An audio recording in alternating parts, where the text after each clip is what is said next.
আজকে স্বামীবাগের ইসকনের কেন্দ্রীয় কার্যালয় থেকে একটা সাংবাদিক সম্মেলনের আয়োজন করা হয়েছিল। সেখানে ইসকনের কেন্দ্রীয় নেতৃবৃন্দ তারা মোটা দাগে যেটা দাবি করেছেন সাংবাদিক সম্মেলন থেকে, সেটা হচ্ছে যে চিন্ময়ের কাজকর্মের দায় ইসকন নেবে না। তারা দায়টাকে অস্বীকার করেছেন। বর্তমান চিন্ময়ের কাজকর্মের দায়টাকে কেন অস্বীকার করেছেন? কারণ তারা বলছেন যে ইসকন থেকে চিন্ময়কে অনেক আগেই বহিষ্কার করা হয়েছে। যেহেতু তিনি বহিষ্কৃত, সুতরাং তার দায় ইসকনের উপরে চাপানো যাবে না। এটা মোটা দাগে তারা এই কথাগুলো বলারই চেষ্টা করেছেন। এখন এই সংবাদ সম্মেলনের পরে বেশ কিছু প্রশ্নের উদয় হয়েছে, যে প্রশ্নগুলোর তেমন কোনো অ্যান্সার আসলে ইসকনের পক্ষ থেকে পাওয়া যাচ্ছে না। সেটা হলো যে সংবাদ সম্মেলনে তারা বলার চেষ্টা করেছেন যে প্রথম কথা হলো যে যে চট্টগ্রামের হাটহাজারীর যে পুণ্ডরিক ধাম, যেখানকার অধ্যক্ষ ছিলেন এই চিন্ময় কৃষ্ণ, তো সেখানে ধর্ম চর্চার জন্য, ধর্ম জানার জন্য সেখানে শিশুদেরকে পড়াশোনা করানো হতো। তো সেই শিশুদেরকে হেনস্থা করা, শিশুদেরকে যৌন হয়রানি করা কিংবা বলাৎকার করার একটা গুরুতর অভিযোগ এই চিন্ময় কৃষ্ণের নামে এসেছে বলে, এছাড়াও আরও সুনির্দিষ্ট 5টি অভিযোগের ব্যাপারে তারা বলেছেন। তার মধ্যে গুরুত্বপূর্ণ হচ্ছে এই অভিযোগটা, যে তার বিরুদ্ধে এই অভিযোগটা এসেছে। তো একটা ধর্মীয় একটা আবহের মধ্যে, যেখানে বাচ্চাদেরকে মানুষ ধর্মীয় জ্ঞান অর্জন করার জন্য, আধ্যাত্মিক জ্ঞান অর্জন করার জন্য, কিংবা মানবিক মানুষ হয়ে ওঠার জন্য যেখানে ইসকনে বাচ্চাদেরকে পাঠানো হতো, সেখানকার ধর্মগুরু সে এই বাচ্চাদের সাথে এই অনৈতিক কাজে সম্পৃক্ত হয়েছেন। আচ্ছা, ঠিক আছে, আমরা ধরে নিলাম যে সে কারণে তাকে বহিষ্কার করা হয়েছে। এখন কথা হলো যে এই অভিযোগটা কবে আসে চিন্ময়ের বিরুদ্ধে, সেটা আমরা জানা যাচ্ছে যে এই অভিযোগটা তার বিরুদ্ধে আগে থেকেই এটা ইসকনের অভ্যন্তরে ব্যাপারটা নিয়ে অনেক আলোচনা ছিল, কিন্তু লিখিতভাবে অভিযোগটা আসে হলো 13 জুলাই। আচ্ছা, 13 জুলাই অভিযোগ আসার পর এত বড় একটা অভিযোগ এবং ব্যাপারটা স্পর্শকাতর, তাৎক্ষণিক ইসকন তার বিরুদ্ধে ব্যবস্থা না নিয়ে 9 নভেম্বর কেন তাকে বহিষ্কারের ঘোষণাটা দিল? 13 জুলাই তার বিরুদ্ধে আনুষ্ঠানিক অভিযোগ এসেছে, 9 নভেম্বর কেন তার বিরুদ্ধে বহিষ্কারের ব্যাপারটা আসলো? তার মানে এই 13 জুলাইয়ের মধ্যে থেকে বাংলাদেশের কিন্তু একটা ব্যাপক পরিবর্তন এসে গেছে। এটা আমাদের মনে রাখতে হবে যে 13 জুলাই তার মানে হচ্ছে সেই সময় বিপ্লব চলছে জুলাই, এবং 5 আগস্টে এসে সেই বিপ্লব, আমরা ফ্যাসিস্ট রেজিমকে বাংলাদেশের মানুষ দেশ থেকে তাড়াতে সক্ষম হয়। তো এই পরিবর্তিত পরিস্থিতিতে এসে এই যখন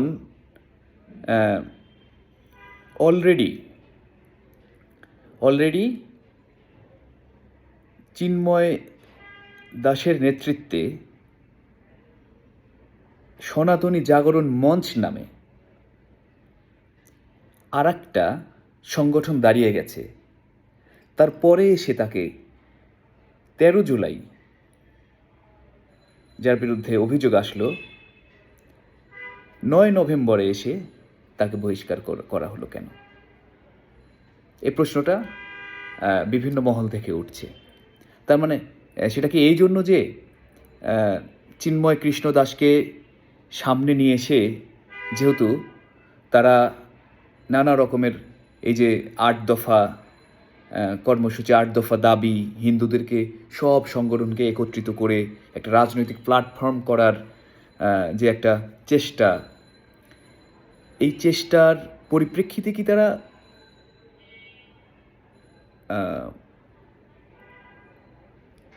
চিন্ময়কে বহিষ্কার করলো? আবার যে চিন্ময়কে তারা বহিষ্কার করলো, সেই চিন্ময়ের নেতৃত্বেই যে সনাতনী জাগরণ মঞ্চ তৈরি হলো, সেই মঞ্চের সাথে ইসকন কিভাবে একত্রতা পোষণ করতে পারে? ব্যাপারটা রহস্যজনক মনে হচ্ছে না?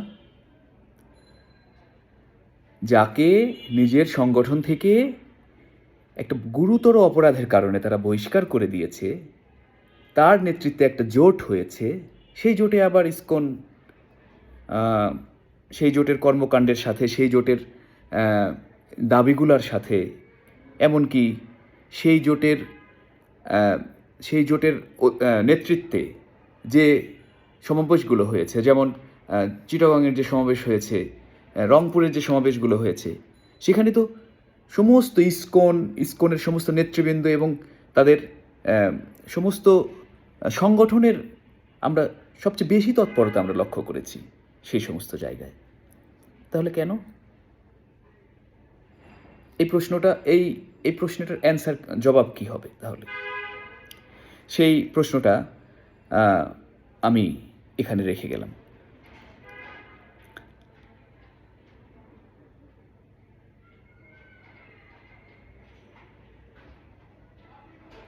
সেকেন্ড কোশ্চেন উত্থাপিত হচ্ছে যে চিন্ময় যদি ইসকন থেকে বহিষ্কারী হয়ে থাকে এবং চিন্ময়ের কোনো দায়িত্ব ইসকন এখন নিচ্ছে না, তাহলে এই বহিষ্কৃত ধর্ম, আমি তো মনে করি যে তার ব্যক্তিগত চারিত্রিক বৈশিষ্ট্য অনুযায়ী সে একজন বহিষ্কৃত বলাৎকারী। এই ব্যক্তিটি বহিষ্কার হওয়ার পরও কিভাবে সেই চট্টগ্রামের ইসকনের হাটহাজারীর পুণ্ডরিক ধামের এখনও অধ্যক্ষ থেকে যায়? সেটা তো একটা ইসকনের একটা নির্দিষ্ট একটা শাখা, চট্টগ্রাম শাখা, এবং সেটা একটা অন্যতম শাখা। তো যেহেতু তাকে একটা গুরুতর অভিযোগে বহিষ্কার করা হয়েছে, এবং বহিষ্কার করার পর কিভাবে সে, মানে যেখান থেকে তার বিরুদ্ধে অভিযোগ এসেছে, যে জায়গা থেকে, সেই জায়গার অধ্যক্ষ হিসেবে সে বহাল থাকে কি করে? তাহলে কি বহিষ্কার করা হয়েছে তাকে? কেমন বহিষ্কার করা হয়েছে তাকে? সেটা কি মানুষকে চোখে দেখানোর জন্য বহিষ্কার করা হয়েছে যে আমরা বহিষ্কার করলাম? তার মানে কি এটা একটা রাজনৈতিক বহিষ্কার, যে মানে কোনো কিছু লুকোনোর জন্য ইসকন এরকম একটা প্ল্যান করে, পরিকল্পনা করে তাকে একটা রাজনৈতিক কর্মকাণ্ডের মধ্যে ঠেলে দিয়ে সংগঠন হিসেবে নিজেদেরকে সেফ এক্সিট যেন থাকে, এই জন্য কি তারা এখন অস্বীকার করছেন চিন্ময় কৃষ্ণ দাসকে?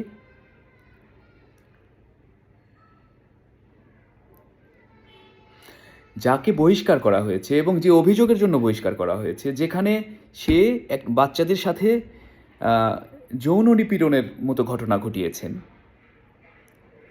এই চিন্ময় কৃষ্ণ, সেই জায়গায় কিভাবে অধ্যক্ষের দায়িত্বে থাকেন? হ্যাঁ, সাংবাদিক সম্মেলনে প্রশ্ন করা হয়েছিল এই ব্যাপারটা নিয়ে। তো তারা ইনিয়ে বিনিয়ে প্রশ্নটার অ্যান্সার দিয়েছেন এভাবে যে তাকে আমরা সংগঠন থেকে বহিষ্কার করেছি, কিন্তু সে তো ধর্মগুরু, তো তার তার তার তার গুরুভার তো আমরা কেটে নিতে পারি না। কি হাস্যকর উত্তর! হাস্যকর উত্তর আমি এই জন্য বললাম, যে ব্যক্তিটি ওই প্রতিষ্ঠানে বসে বাচ্চাদের সাথে এরকম যৌনাচারের মতো ঘটনা ঘটিয়েছেন, সেই ব্যক্তি এবং সেই অপরাধে ইসকন থেকে তাকে বহিষ্কার করা হয়েছে, অথচ সেই ব্যক্তিটিকে বলা হচ্ছে যে সে যেখানে এই ঘটনাগুলো ঘটিয়েছেন, যেখানে এই যৌনাচারের ঘটনা ঘটিয়েছেন, সেখান থেকে তাকে সরানো যাবে না এবং তার ধর্মগুরুর পরিচয় সেখান থেকে যাবে না। তাহলে কি বহিষ্কারের তাহলে অর্থটা কি? বহিষ্কারের অর্থ কি এই যে আজকে সংবাদ সম্মেলন করে বলা যাচ্ছে যে চিন্ময় কৃষ্ণ ইসকনের কেউ না? মানে যেটা আমরা ইতিপূর্বে দেখেছি ছাত্রলীগের বেলায়, ছাত্রলীগ যখনই যেখানে অকাম কুকাম, অন্যায় অনাচার অত্যাচার করেছে মানুষের উপরে, যখনই এটা এটা এটা এটা জারি রেখেছে, যখনই কোথাও কোনোভাবে প্রতিবাদ এসেছে কিংবা ধরা পড়ে গেছে কেউ, তাকে বলা হয়েছে যে সে অনুপ্রবেশকারী, তার দায়িত্ব ছাত্রলীগ নেবে না। তো এখন এই চিন্ময় কৃষ্ণকে অনুপ্রবেশকারী হিসেবে ইসকন বলার চেষ্টা করছে, যদিও বহিষ্কার করার পরও তাকে তাদের অন্যতম, আমি মনে করি যে চট্টগ্রামের যে ধামটা, সেটা একটা ইসকনের অন্যতম প্রধান, এবং এই চিন্ময় কৃষ্ণ, সে তার আমরা বিভিন্ন সময় দেখেছি, এবং এই যে বর্তমানে যে সনাতনী যে মোর্চা করা হয়েছে, সেখানেও সেই তো প্রধান কণ্ঠস্বর। এখন আমরা দেখতে পাচ্ছি যে একটা মেকি আবেগ এই লম্পট চরিত্রহীন বলাৎকারী চিন্ময় কৃষ্ণকে নিয়ে দেখানো হচ্ছে, এবং সেক্ষেত্রে তার বিরুদ্ধে সুনির্দিষ্ট অভিযোগ থাকার পরেও তার ভক্তরা গিয়ে আইন শৃঙ্খলা বিঘ্ন ঘটাচ্ছে, এবং তাকে নিয়ে রাস্তাঘাটে চলাফেরা কঠিন হয়ে গেছে। এমনকি কোর্টের মধ্যে তারা মসজিদ ভেঙেছে,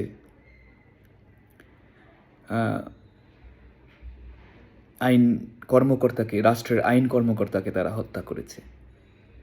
মানে তারা অতি আবেগ দেখাচ্ছে এই বিষয়গুলো নিয়ে, অথচ তারা সবাই জানে এই লোকটির ক্যারেক্টার সম্পর্কে। এখন আপনারা বলুন যে একটা মানুষ ছোট ছোট বাচ্চাদের সাথে বলাৎকার করে, এটা জানার পর তার প্রতি কিভাবে ভক্তদের আবেগ থাকে? তাহলে সেই ভক্তরাই বা কি, তার গুরুই বা কি? এই প্রশ্নগুলো তো উঠবে, তাই না?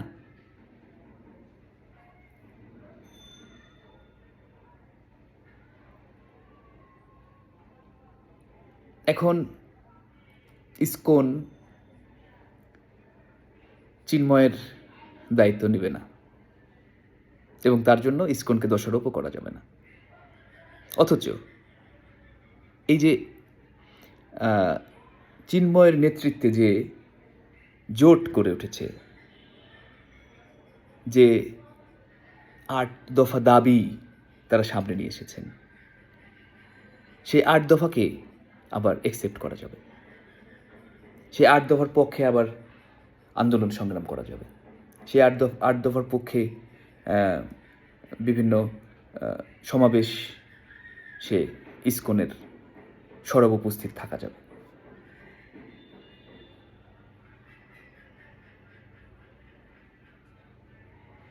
আচ্ছা, আমরা বুঝলাম যে চিন্ময়কে ইসকন বহিষ্কার করেছে।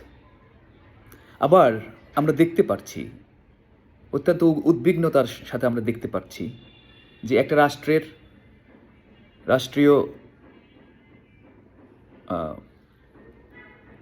রাষ্ট্রীয় মানে রাষ্ট্রের বিরুদ্ধে ষড়যন্ত্রের অভিযোগে, রাষ্ট্রদ্রোহের অভিযোগে একটা রাষ্ট্র তার নাগরিককে বিচারের মুখোমুখি করেছে। সেক্ষেত্রে ইসকন বলছে যে সে আমাদের কেউ না, অথচ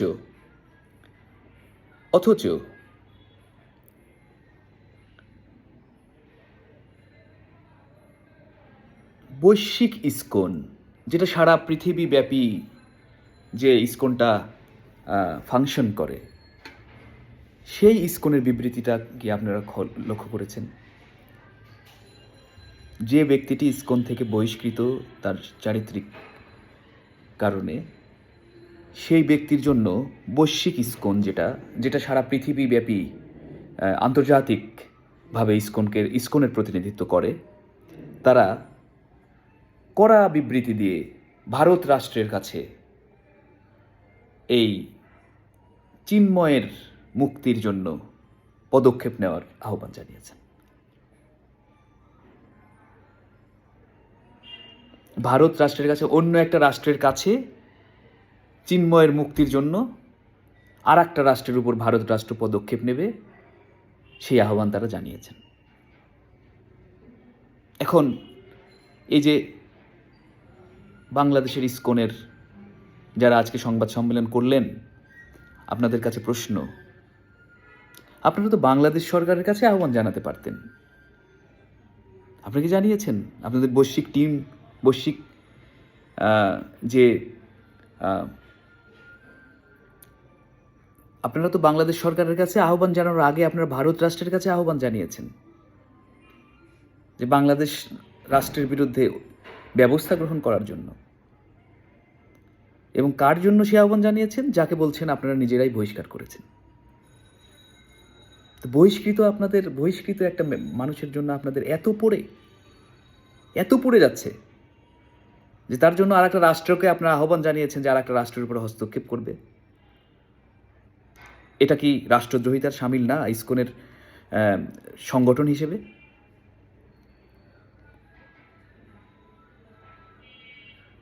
অথচ আপনারা ইনিয়ে বিনিয়ে আজকে বলার চেষ্টা করছেন ইসকন এগুলার সাথে সম্পৃক্ত না। যদি তাই হবে, যদি আপনারা বাংলাদেশের ভালোই চাইতেন, যদি আপনারা জঙ্গি সংগঠন নাই হবেন, তাহলে আর একটা রাষ্ট্রকে আর একটা রাষ্ট্রের উপরে লেলিয়ে দেওয়ার জন্য আহ্বান কেন আপনাদের? কেন? তাও কার জন্য? যাকে আপনারা বহিষ্কার করেছেন, যার দায়িত্ব আপনারা এখন নিতে চাচ্ছেন না, দায়িত্বকে এড়িয়ে যেতে চাচ্ছেন, তার জন্য।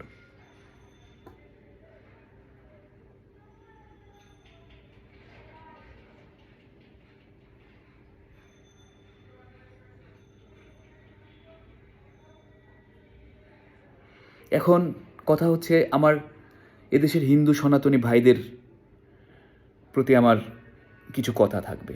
কথা হচ্ছে যে এই যে বিপ্লব, এই বিপ্লবের সাথে তো আপনারা ছিলেন রে ভাই, আমরা তো জানি। গুটি কয়েক আওয়ামী সুবিধাভোগী ছাড়া আপনাদের অনেকেই এই বিপ্লবের সাথে আপনারা ছিলেন। তো একটা বিপ্লবী সরকার গঠিত হয়েছে, একটা রাষ্ট্র আর একটা রাষ্ট্রের কালো ছায়া থেকে মাত্র মুক্ত হয়েছে, নিজের পায়ে দাঁড়ানোর চেষ্টা করছে। বিনা টাকায় আমাদের ভেতর দিয়ে যারা গাড়ি ঘোড়া নিয়ে চলে যেত, কোনো কর দিতে হতো না, কিছু করতে হতো না, তাতে সেগুলো বন্ধ হচ্ছে। একটা স্বাধীন সার্বভৌম বাংলাদেশের অভ্যুদয় হচ্ছে, গড়ে উঠছে। সেই সময় আপনারা এই ৮ দফা দাবি নিয়ে কেন সবাই একত্রিত হয়ে ৮ দফার দাবির নিয়ে আপনারা কেন সরকারকে অস্থিতিশীল করার জন্য লেগে পড়লেন? এবং লেগে পড়লেন কার নেতৃত্বে?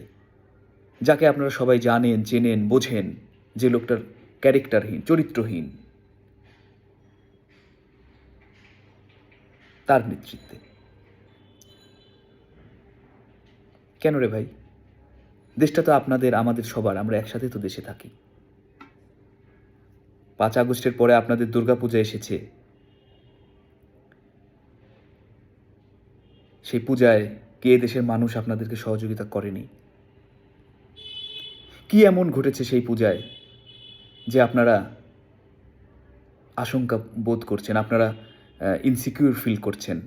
এরকম একটা লম্পট চরিত্রহীনের নেতৃত্বে আপনাদেরকে আবার জোট করতে হচ্ছে, 8 দফা দাবি নিয়ে আসতে হচ্ছে। দাবিগুলো কি? দাবিগুলো আপনারা দাবিগুলোর মানে সামারাইজ করলে যেটা হয় যে আপনারা নিরাপত্তা চাচ্ছেন। আপনাদের নিরাপত্তার অভাব কোথায় রে ভাই? আপনার পরিসংখ্যান দেখুন। এর আগের পূজাগুলোতে আওয়ামী লীগের সময়ের যে 15 বছর, সেই সময় তো কোনো দাবি নিয়ে আপনারা মাঠে নামেননি এভাবে। ফ্যাসিস্ট সরকার, গভর্নমেন্টের সময় তো আপনারা কোনো দাবি নিয়ে মাঠে নামেননি। আমরা তো জানি, আমরা আমাদের প্রতিটা এলাকার ভিত্তিক কর্মকাণ্ড দেখে আমরা জানি আপনাদের উপর অত্যাচার নির্যাতন কারা চালিয়েছে। এই আওয়ামী লীগের নেতৃবৃন্দ চালিয়েছে। তারপরেও কেন আপনারা তাদের উপরেই ভরসাটা রাখতে চান? বিপ্লব সংগঠিত হওয়ার পর আপনাদের পূজা পার্বণে আপনারা কোনো রকমের বাধার সম্মুখীন হয়েছেন? প্রতিটা মণ্ডপে মণ্ডপে, এমনকি মাদ্রাসার ছাত্ররা পর্যন্ত গিয়ে আপনাদের নিরাপত্তার বিধান করেনি? অস্বীকার করতে পারবেন? এখন ভাই, এটা হলো মানুষের মনের ব্যাপার। আপনি আপনার নিজের মনকে প্রশ্ন করুন যে আপনারা এই কর্মকাণ্ডগুলো, এই সকল লম্পট চরিত্রহীনদের নেতৃত্বে যারা, আমরা সেটা পরে গিয়ে আলোচনা করব যে তারা কেন এগুলো করেছে, তাদের নেতৃত্বে গিয়ে এরকম একটা ইস্কনের মতো, আমি তো আগেই বললাম যে তারা নিজেরাই নিজেদের কথায় ধরা পড়ে যাচ্ছে। তারা এখন এক জঙ্গির, এক লম্পটের দায়িত্ব নিতে চাচ্ছে না, কারণ তারা জেনে গেছে, বুঝে গেছে যে গোয়েন্দা সংস্থা, গভর্নমেন্ট ধরে ফেলেছে যে এই চিন্ময় 1 মাসে 3 বার ভারতে গিয়ে কি ষড়যন্ত্রগুলো করে এসেছে সেখান থেকে। সুতরাং হিন্দু ভাইরা, সনাতনী ভাইরা, ইস্কন আর সনাতন হিন্দু 1000 বছর ধরে আমাদের দেশে আমরা একসাথে বসবাস করে যে সংস্কৃতির মধ্য দিয়ে আমরা আছি, ইস্কন আর সেটা কিন্তু এক নয়। ইস্কন একটা জঙ্গি সংগঠন, এবং তার আরও প্রমাণ আমরা পাব। এবং আপনারা তো দেখলেন, আপনারা তো জানলেন, এবং আমরা জানি, এও জানি যে এদেশের খুব অল্প সংখ্যক মানুষই এই জঙ্গি সংগঠন ইস্কনের সাথে আছে। শুধু হিন্দু নয়, এই জঙ্গি সংগঠনের সাথে ফ্যাসিস্ট গভর্নমেন্টের প্রভাবশালী এমপি মন্ত্রীরা পর্যন্ত অনেকেই ছিল। যেমন আমি তো স্পষ্টভাবে, একজন শিকারী গেছে, ফ্যাসিস্ট মন্ত্রী ছিল, শিক্ষামন্ত্রী ছিল নৌফেল, সেই ইস্কনের সদস্য ছিল।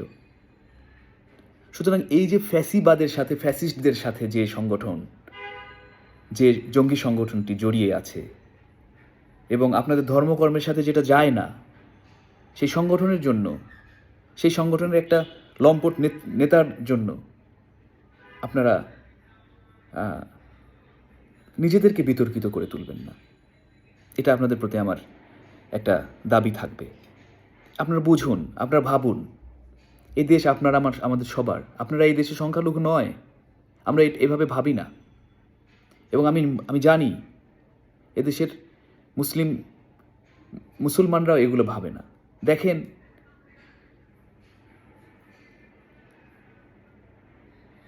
একটা মানুষকে, একটা মুসলিম পরিবারের একটা ছেলেকে দিনে দুপুরে জবাই করার পর এখন পর্যন্ত আমি অত্যন্ত উৎকণ্ঠার সাথে চেষ্টা করছিলাম যে জানতে যে কোথায় কি হলো, এখনো পর্যন্ত কিন্তু আমরা সেরকম কোনো প্রতিবাদের কিংবা কোনো রকমের এই দাঙ্গা হাঙ্গামার কোনো নিউজ পাইনি। এটা আপনাদেরকে বুঝতে হবে, এটা বাংলাদেশ, এটা ইন্ডিয়া নয়। আমরা এখানে ধর্মীয় পরমত সহিষ্ণুতা, ধর্মীয় মূল্যবোধ সবার একসাথে আমরা থাকতে চাই, যার যার মতো করে। ধর্মের সাথে আমাদের কোনো, বাংলাদেশ রাষ্ট্রের কোনো কিংবা বাংলাদেশের এক ধর্মের সাথে আর এক ধর্মের কোনো রকমের বিভেদ নেই, এটা আপনারা জানেন। তারপরে আপনাদেরকে আমি মনে করিয়ে দিতে চাই। তো এই লোকটা আপনাদের মুখপাত্র হিসেবে, সনাতনী জাগরণ মঞ্চের মুখপাত্র হিসেবে এই লোকটাকে কিভাবে আপনারা মেনে নিলেন, সেটা আপনারা নিজে থেকে ভাববেন।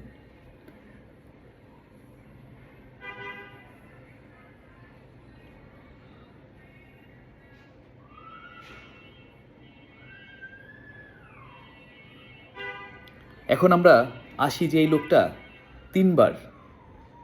এক মাসে তিনবার কেন ভারত সফর করতে হলো, সেটার আমরা প্রমাণ পাব তার গ্রেপ্তার হওয়ার পর কিছু কর্মকাণ্ড দেখে। দেখুন, তার গ্রেপ্তার হওয়ার পর বাংলাদেশের একজন নাগরিক, কত নাগরিকই তো বাংলাদেশের কত রকমভাবে গ্রেপ্তার হয় না? সুনির্দিষ্ট একটা অভিযোগে, বাংলাদেশি পতাকার অবমাননা করার অভিযোগে তার বিরুদ্ধে একটা মামলা হয়েছে, সে মামলাতে তাকে গ্রেপ্তার করা হয়েছে, তাকে জিজ্ঞাসাবাদ করা হচ্ছে। সেক্ষেত্রে খেয়াল করুন যে ভারতীয় গভর্নমেন্ট, ভারত রাষ্ট্র কড়া বিবৃতি দিয়ে বাংলাদেশকে সতর্ক করেছে। বাংলাদেশের একজন নাগরিকের জন্য ভারত রাষ্ট্র একটা রাষ্ট্র আর একটা রাষ্ট্রের বিপক্ষে দাঁড়িয়ে গেছে। কেন?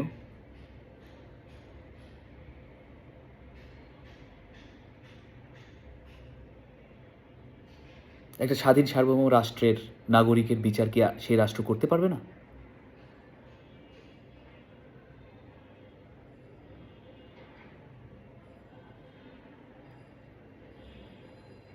আবার আমরা দেখছি যে তারা বিবৃতি জানিয়েই ক্ষান্ত হয় নাই।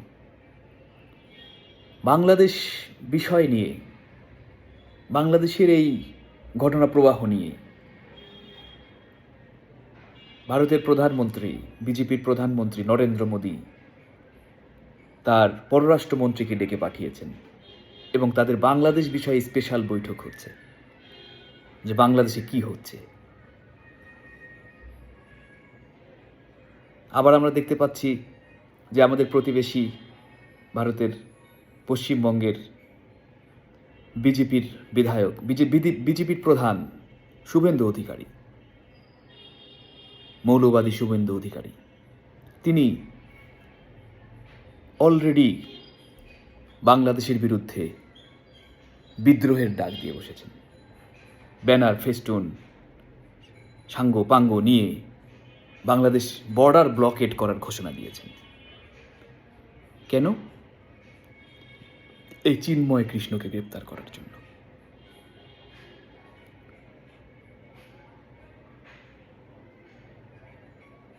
এখন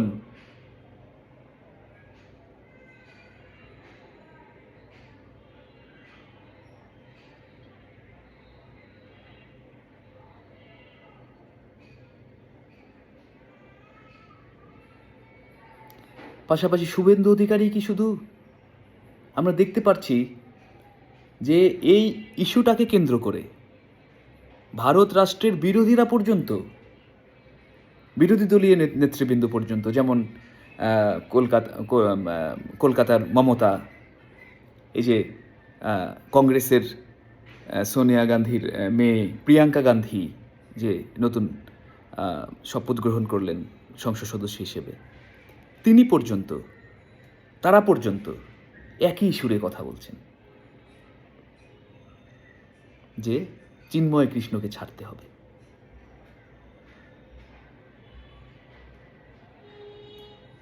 তো এই যে নানা রকমের প্রেশার, এখন আমার কথা হলো যে এই সমস্ত প্রেশারে আমাদের বিপ্লবী সরকারের প্রধান ডক্টর ইউনূস তিনি কি ভয় পেয়ে গেলেন?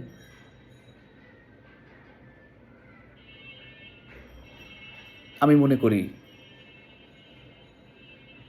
সাম্প্রদায়িক শক্তির সাম্প্রদায়িক প্রেশার ডক্টর ইউনূসকে ভীত করতে পারবে না। কারণ ডক্টর ইউনূস পৃথিবীর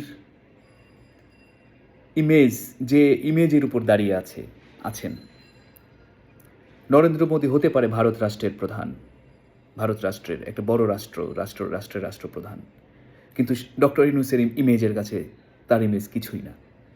নরেন্দ্র মোদী গুজরাটের কসাই হিসেবে পরিচিত পশ্চিমাদের কাছে, এবং এটা প্রমাণিত বিবিসির রিপোর্ট থেকে, জরিপ থেকে, গবেষণা থেকে এটা প্রমাণিত যে গুজরাটের সেই দাঙ্গার জন্য নরেন্দ্র মোদী ছিলেন দায়ী।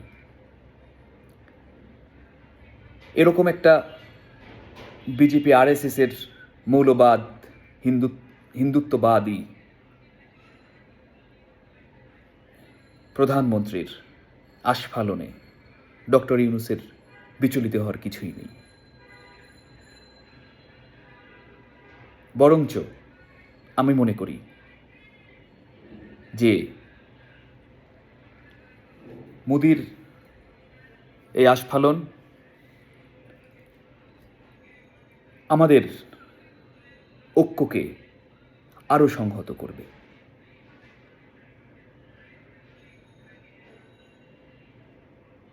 ধর্মীয় বিভেদ সৃষ্টির পৃথিবী জানে যে এই চিন্ময় কৃষ্ণকে দিয়ে, এই ইসকনকে দিয়ে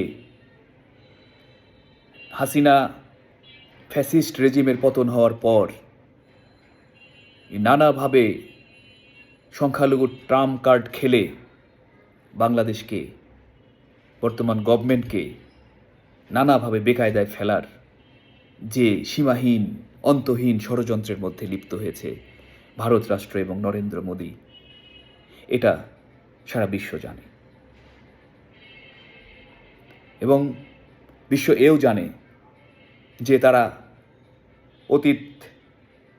পতিত ফ্যাসিস্টের মাধ্যমে আমাদের দেশ থেকে কিভাবে গণতন্ত্রকে হরণ করেছিল, কিভাবে একটা ফ্যাসিস্ট রেজিমকে যুগের পর যুগ আমাদের কাঁধে চাপিয়ে দিয়েছিল, কিভাবে ভোটহীন একটা গণতান্ত্রিক পরিবেশকে দুমড়ে মুচড়ে একটা ভোটহীনতার সংস্কৃতি এদেশে চালু করেছিল, এবং তার বিনিময়ে এই দেশের মার্কেট, এদেশের বাজার, এদেশের অভ্যন্তরীণ রাস্তাঘাট, ট্রান্সশিপমেন্ট, কিভাবে তারা একটা স্বাধীন দেশকে গিলে ফেলেছিল এই নরেন্দ্র মোদী এবং তার এই হিন্দুত্ববাদী দলটি বিজেপি। সো আমি মনে করি এই হুমকি ধামকি এবং এই ধর্মীয় সম্প্রীতির দেশে ধর্মীয় সহিংসতা সৃষ্টির পেছনের কারণগুলো ডক্টর ইউনূস, আপনি বিশ্ব ব্রহ্মাণ্ডে এটা প্রচার করে দিন। আপনার নিজের একটা ইমেজ যেভাবে দাঁড়িয়ে আছে ঠিক সেভাবেই এদেশে বাংলাদেশে একটা ধর্মীয় সম্প্রীতির একটা রাষ্ট্রের